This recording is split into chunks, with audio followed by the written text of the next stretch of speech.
Clarke is joining me. We're going to talk about the village of Baldwinsville and what's been happening in the village in the last week. And, before we came on air, we're saying things move a little bit in the village itself. Things happen, maybe not the way that we're used to, but there's still things going on, right? Yeah. So, Yeah, there's still activity. I saw the street sweeper go by here this morning. The DPW is up and busy. Brush pickup next week. Remind people of that. And I was asked to remind people they're still not going to get out and dump your garbage can full of brush. So you need to do that, or else it's not going to get picked up. It seems like a small thing, but everybody's doing small things. yeah, I have a question on that because I walk the village now, with the girls and sometimes my dog. But if we see that, I wonder if I could just take Post-its and post it on their can because I'm seeing the same cans over, you know what I mean, each week, and they may, if they're not listening here or they're not getting emails or however else you're sending it out because not everybody stays connected. I'm wondering if I could make like a cute little postcard and or a Post-it and stick it on the can so they know. Because I do feel bad, when I see it, and I certainly don't want to dump it myself the night before, and then they call Chief. We don't need you getting shot at. We'll really have something to talk about on Monday. So. He would. Yeah, I think that would not be a bad idea. I may ask Steve to have the guys note what the address is, and maybe somebody from the DPW can make a phone call and say, because first thing they do is go on Facebook and say they're not doing their work, and people did try to explain to people that you have to dump them and that type of stuff. But any little reminder you want to make, that would be great. Okay. Let's see, what else have we got? Oh, I wanted to, before I went any further, last night we saw the video that you put together, Beeville Strong. Yeah. It was awesome. Thank you. I think you should find ways to, go beyond local and let somebody from the state see what you're doing, or even show it to John Katko or people like that, to show that our community has hung together. I'm sure it's not that way everywhere. No. But it is pretty special. You and I have talked about how we like the village and the way people look out for each other. But I had goosebumps through most of that, and I actually had a tear in my eye a couple of times from what sounded like honest, legitimate sentiments that people were posting. And I felt like a basketball player before a game. I wanted to run out on the court and play. I was fired up. It was good. Thank you. Angela from Fashion Rescue 911, she had the idea, and she just said, I know you can piece things together, which I definitely learned a lot of piecing. But I will say people like Julie Gottlieb, who was the teacher, she told me, she said, Chell, I'm struggling. And it made her sit down because she was focusing on some negative stuff. It made her sit down and think, okay, there is positive. So sometimes even just doing the project had people going back and thinking, well, what good is coming out of it? Because it's easy, and I'm not saying Julie did, but it's easy to get sucked into that negative, right? Until somebody says, oh, was there anything good? But your sister, she sent me hers and said, it's really long, which I expected nothing less. It's a family trait. Yes. But it worked out perfect because the photographer, Katrina, who took those images of Beeville basically being empty, it allowed me to incorporate the pictures based on what people were saying, and again, Cindy talked long enough that I was able to run those pictures in. So that was really cool. Looked like a ghost town in some pictures, and I made sure my wife saw it, and she was doing this, to me, showing that she was getting a little tear in her eye. It's a tough time, and I hope a lot of people get to see it. Because not everybody is, in the middle of all that, and to see that these are some business people, particularly who are fighting the fight. I know Renee she doesn't have any business going. Yet, she's one of our biggest, staunchest advocates of the village, and she's one that years ago when I worked during summers at Allied Chemical, I worked with her grandfather. Wow. So when first saw her on Facebook and saw that the name was Renee Upfold, I said, "You're not any relation to her." Oh my God, that's my grandfather. So we have a few laughs about. He was just the nicest, funniest guy. So she posted something. There was a meme on the other day on Facebook. If you could go back to being 16, what would you tell yourself to do differently? And she posted something. And I said, didn't Herb tell you that? And she laughed. She said, Right. He probably did. I just didn't listen, or that type of thing. Right. So it's interesting the connections that you have in a village like this. And I'm rooting like crazy for everybody to get through this business wise and health wise. And it is a tough time. I mean, we're reopening a lot of stuff because people believe the economy, if we go too much longer without putting some life back in it, won't bounce back. And Right. so even if we survive physically, we may be a wreck otherwise. And so it's a gamble, and I hope that the ones that are optimistic are right. But I think my encouragement would be for everybody to take it as slow as they can. Don't throw your masks away, and don't go crazy with thinking, okay, now we can go out and have parties. And all right, getting back to other stuff with the village, so we don't go too long. I did talk to Mo the other day at Village Hall, Maureen Butler. She said the phone calls just keep coming. I mean, the people are constantly calling. She's been quite busy. Nothing serious. Just, I think people are just trying to make sure that their feet are on the ground and that they're doing the right thing as far as paying their water bill. Hadn't seen their water bill, maybe, whatever the little things might be. So she's been keeping busy.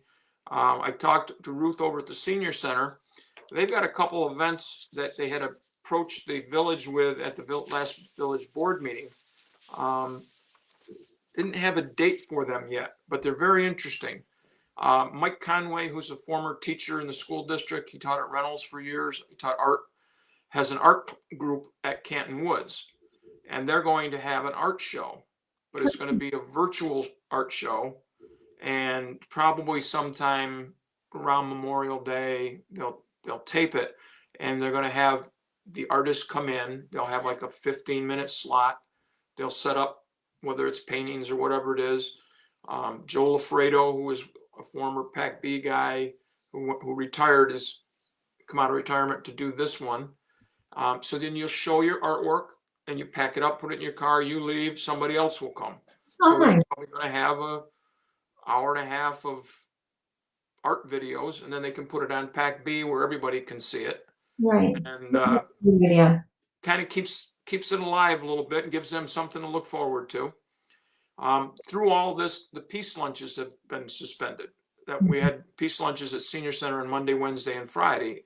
They refer to them as part of the senior nutritional program because they're all designed to get people certain vitamins and whatever based on the food that they get.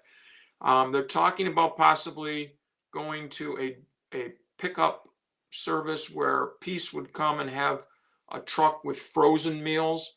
So you would order ahead of time, and then you would come up and give them your name, and then they would put a bag with a couple frozen meals in your car, and maybe it would be once a week, and you'd get a couple, 3 meals, and you could stick them in your freezer and eat them as you want. So it is a step for the seniors, for those people who've been buying a lot of, packaged stuff in the store to eat and keep going. Now they'll get back to having a little bit of a healthier meal, and it keeps Peace in touch with the people until they can get it back where they can have it in the building. And Ruth also said she's been extremely busy with phone calls, constant, just people looking for puzzles, people looking for masks. That's the big thing lately, is seniors needing masks. Ruth has been she's had a stack of them that Donna Metz from Meals on Wheels had shared with her. So she's been able to give people. And I told her a couple places she could go if she needs to replenish that supply. So that link is there. So, if the senior's sitting home, they do have some place to call for an answer. Trying to see here, what else?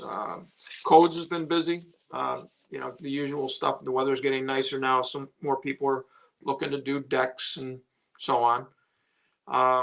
Farmers market, the people who have been running it are not going to run it anymore. They'd had some struggles last year with the weather being bad and keeping commitments from some of their bigger vendors who were struggling to make money. And this was a business venture for the people who were running it. And so they've decided to get out of that business. So we're looking around the community and talked to a couple people about the possibility of somebody running it as not a business venture, but as a contribution to the community. Okay. I know that Dawn Custer, when she was still in business, had said to me one time, if you ever need anybody to run the farmer's market, I would do it and I wouldn't worry about making a penny, just because I think it's a good thing for the village. So we're hoping that this will work out, a couple of different prospects that we have, so we could have a farmer's market. The Clarke tournament, which I had not gotten word on, they told me they have canceled the end of this month tournament, and they're hoping that they can still go in October like they had planned. So that updates people on the carp. Trying to think here, what else? Oh, I did talk to people from Canal Corp yesterday. We've had a lot of people from outside the area that like to, there's a big loop that if you started here, you would go west through to like the Chicago area, catch the Mississippi to the Gulf of Mexico, come around Florida, maybe up the intercoastal waterway, back to New York, and maybe starting at different places than here, but we're a big stop for those people. And so several of them have sent me emails, and I found out they've also emailed the Canal Corp that some of them have been south all winter and they want to get home. Okay. And now they're nervous that if the canal doesn't open, Right. The problem is the canal does a couple of locks every year that they renovate. They start in March. If you remember, I don't know if it was a year or two ago, they did our locks, and it was quite a spectacle to see it drain completely and the big cranes and all. Well, they're doing that in other locks. They had started and just barely got started when the shutdown came. So the word is it would probably be about 2 months before the canal would be completely open, which would be mid-July. And I expressed my opinion that that would be worth it. That if people could get half of July, all of August, and most of September, I'd give them just about at least 2 months of boating. A lot of people would be pretty happy with that. You can use the canal between locks at this point. So people from upriver can come down in this area and back. We're debating on what to do with the docks, our docks. One of the concerns is there are no buoys in the river, so that if we start putting docks in and urging people to come on and use our docks, we're also putting them out there in an area where they may not be familiar with a channel, and they get themselves where it's too shallow, and then it would be, well, you encouraged us to come down there and now we had an accident. So we have to look into all that and see if can I ask why the buoys aren't out there? Why? Mostly because the locks haven't been open, so the boats that have the buoys can't get through to do them. One of the big concerns is even Oneida Lake, is because there's some very shallow areas of Oneida Lake that people can get in trouble. And I don't know where they keep all the buoys. I think maybe up near Phoenix. If you go up River Road towards West Phoenix, there's a state spot right there, and I think they keep a lot of the buoys there. If the locks aren't open, they can only do the stretch between those two locks, and the rest of the canal can't get taken care of. That might be something that they would try to do sooner than opening the whole system, would be to get some buoys in. There is a site that people can go to check. It's canals.ny.gov. And if people go on that site, they're updating the information on what they're doing with the locks and the canal and that type of stuff. I know that according to Brian Stratton, who's the head of Canal Corp, the Lockport area and Henrietta are two of the areas that they were doing work, which means people might be able to get as far as Rochester or almost to Rochester and then be stuck. The rest of the canals won't be open until those locks are fixed. So I will try to keep updating people on our village site as I see information, but people can check for themselves. That's canals.ny.gov. Let's see if there's anything else that I was going to mention. I did get a call from the pastor at the Methodist Church. He's fairly new. Yeah, Reverend Mud. Yeah, a couple Yeah. years. And he said whoever used to run the church on the island is not at the church anymore. So he's got a folder of stuff, and he was going through it, and that was one of the items that nobody was tending to, and he wanted to know the status. I said, from what I gather, you got a better chance of having church on the island than you do of having church in the church. Right. We've seen no guidance from the state on when churches can reopen. There was some talk about churches being like restaurants, where if your capacity was 100 people, you could have 50, half the capacity, and then you had to do social distancing. Like the ushers might tell you, first, third, fifth, and seventh pews are closed. The other ones are open. No handing around an offering plate. You just have the offering plate on a table as people walk by it. But I haven't seen anything listed in the phases. I do have a list of the phase 1 businesses that can open. I haven't seen all of 2 and 3, but have not seen churches mentioned. And I did see somebody say that of the 116 people or whatever it is that Cuomo has gathered for the reopening, to strategize, there's nobody from the faith-based part of the community represented, which can't help.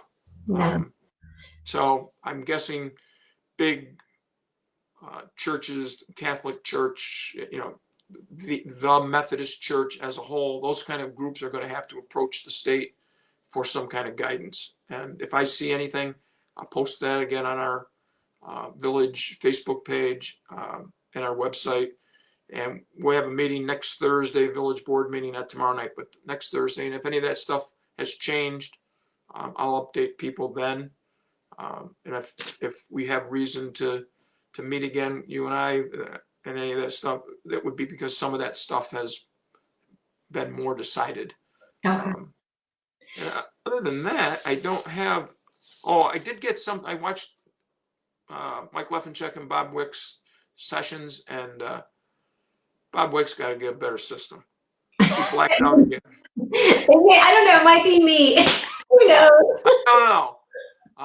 But for people who did not see Mike's session, I got a couple things out of it that I would like to repeat. It goes back to what they said during 9/11. If you see something, say something. Sounded like that was what Mike was trying. People are calling up about strange cars in a neighborhood. People are home more to notice that kind of stuff. And I would say that's still pretty good guidance. If you are uncomfortable with somebody you see in your neighborhood, call the police. They're more than happy to come and ask the person why they're there. And if they have a good reason, then it won't be a problem for them either. And I know that Mike said that they do the house checks. We've had them do that when we've been on vacation. And that's a great service. Yeah. And I know the businesses, I've heard business people, I think maybe you even say there's nothing nicer than coming to your business and seeing that blue card saying we checked and everything is good. I know that they've been checking businesses extra carefully now because so many of them are closed, and it could be days before anybody was in the building to know somebody had tampered with something. And the last thing that Mike brought up was the 211 phone situation. Mm-hmm. The longer we go with this, the longer we're going to have people worrying about money, about jobs, about health. And what I don't think people might understand is that the 211 is not, you don't just talk to the person you call, but they have access to job-related people, to doctor types that would talk to you about medical situations, social people, that are in the social community as far as relationships with kids. If your kid is struggling, they'll get somebody you can talk to in that area. So the 211 is like a funnel type thing. Everybody comes in there and then they disperse you out to the person you can talk to. Please take advantage of that, folks. Don't sit around and stew and fret and take it out on somebody in your household or a neighbor because you're getting frustrated. Get somebody to talk to. So that's why I have you, Shelley, because all this gets out. I get to talk It saves my wife having to listen to me all the time. Again, I just hats off. You know, your biggest fans are the Clarks. My, here, my sisters. Cindy, just can't say enough nice things about what you brought to the village with all this kind of live stuff that you've provided. And I know people are watching it because people make comments to me about, oh, I saw you said something about this. So hats off. I know it's your passion, and that's great. We're so lucky to have somebody with that kind of passion. So I'm off the soapbox now. Any questions? No, I don't think so. You cover so much information. I learned about the village. I said this to Chief Leffenchuk on Monday that I've said this before. I learned so much through these because I wasn't a villager before, but I've always, since I moved here, I've been a person of Beeville, and just learning about the lock system and being allowed to ask questions. I'm just hoping they're questions that other people have had and they've never had a chance to ask them, or they care about the answers, or the police chief, like the fingerprinting. I didn't know about the fingerprinting. I didn't, so that's why, I know that the chief said on Mondays, the first Monday of the month, just to give those types of updates, because new people move in all the time, or things that people live for a long time may not know about.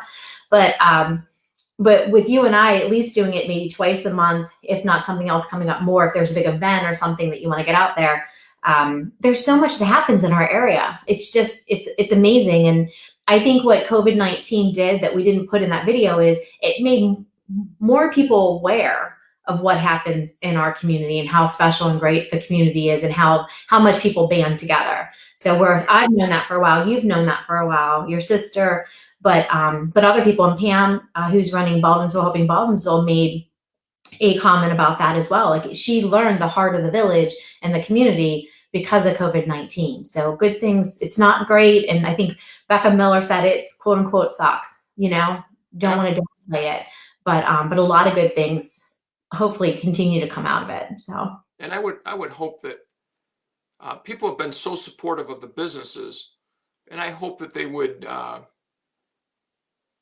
use some compassion and realize if you call one of our food places, you call Angry Garlic, or you call Pizza Man, you call Sal's at 4 o'clock and say you want to eat at 5, they might tell you we can't get it to you till 6:30. I mean, we've got 50 people ahead of you. Yeah. You just got to roll with the flow a little bit. I mean, everybody's trying their best. I know that some of these people that are delivering things, or where they're having pickup, there's been log jams of cars, and everybody just be a little bit more patient, and we'll get through this, at least this part of it. And as we hear different things happening, I'm very impressed. Again, we're so fortunate to have Ryan McMahon. I know not everybody thinks that. He said he gets emails every day from people saying you should quit, because he doesn't give them the information that they want. It comes out differently, but every day he goes on and he talks about how many people died the day before, and I could tell it's just eating him alive. Yeah. And yet he tries to be so compassionate to understand that what the fight is that we're in right now. And I think I'm going to send him a copy of the Beeville Strong to let him know that we, we're doing our part out here. And, he got mad at the state a little bit because they were using different numbers than what we were providing. And somebody said something about, well, what if you don't have the right numbers to qualify to get open on Friday? He said, we will be open. I mean, we're going to. And yesterday he said the numbers were like triple the testing. I mean, we already had enough for a whole month in 2 days. That's when Ryan puts his mind to something. He gets it done. So we're fortunate that we have something like that. Well, that's good. And it's looking for like the hope, like you said, and in our conversation, I could tell you the most uplifting piece for me was when you mentioned Church on the Island, because I am one of the people, and I know a lot of community members and across the country, we've taken to online church. I get up. Yep. Sometimes I'm late for church and nobody knows anymore because I'm sitting on the computer. as opposed to sneaking into the back. But Churchill on the Island, because in my mind, you can cut off Paper Mill Island at a point when it's too many people, but you would still be able to hear it at Mercer Park. You'd be able to hear it, and it's not about the fact that it's my church. It's any church, even if it's a rotation of church. You know what I mean? Something, I don't know, but that would be a really nice thing if it is possible to bring that one piece of normalcy in. Sure. So. And I think the fact that it's outside, we're here. I know Bob Wicks was talking about some of the science that people were talking about, the fresh air and, help, so that, but I mean, we would still have to be with social distancing. I'm guessing that the encouragement would be for people to wear masks and then make sure that, I mean, there's enough room to spread out over there that if you have 40, 50 people, I mean, we've had 3,000 and that's pretty jammed. But if you have 50 people, you can grab your little bit of turf and nobody within 6 feet behind you or on either side of you. And, it's some people, the boaters would stand over on the wall or sit on their boats and listen to the service. Right. The ones that didn't come over. So it's one of those things, as you said, gives it a little bit of hope. And we need a little bit more of those kind of things every day. And I just go back to that, watching that video last night. It was just amazing. So nice job. And thanks to all the people who took part and who were so strong in their opinions and what they said. So we're doing something today with New York Strong, where they're asking all the mayors, to hold these up and take a picture or a video by 5 o'clock today, and then they're going to circulate that. So you may even see some of that show up on television, that the mayors of the state are band together to support what we're fighting through. Everybody's trying to show a little bit of togetherness, and whatever we can do here, you and I and Mike and Bob and whoever else, that's great. So thank you. And let me know, send me an email or text next time we're going to go. Okay. I will look at my calendar. Like I said, we probably have enough that we could, we could do weekly still. I just didn't want to keep you on the hook if we would disconnect, you say, oh my goodness, another week of her, I can't take it. I have nowhere to go. So let's keep in touch, and hopefully some of the canal stuff will have updates, and the senior center may come up with dates for their events, and it's a good place for us to get it out to people here. So absolutely, the art show, I'm looking forward to seeing that on PACB, because to be honest, Mayor, that probably wouldn't have been something I would have attended, but now I know to look for it on PACB, and PACB is going to put it on social media, and it'll get attention. It would have gotten great attention, don't get me wrong, where it was, but now more people who wouldn't have been aware of it will be aware of it because it's happening on PACB. So cool. Well, thank you very much. I look forward to talking to you soon. Have a nice day and enjoy the sunshine. Thank you. Bye. Bye-bye.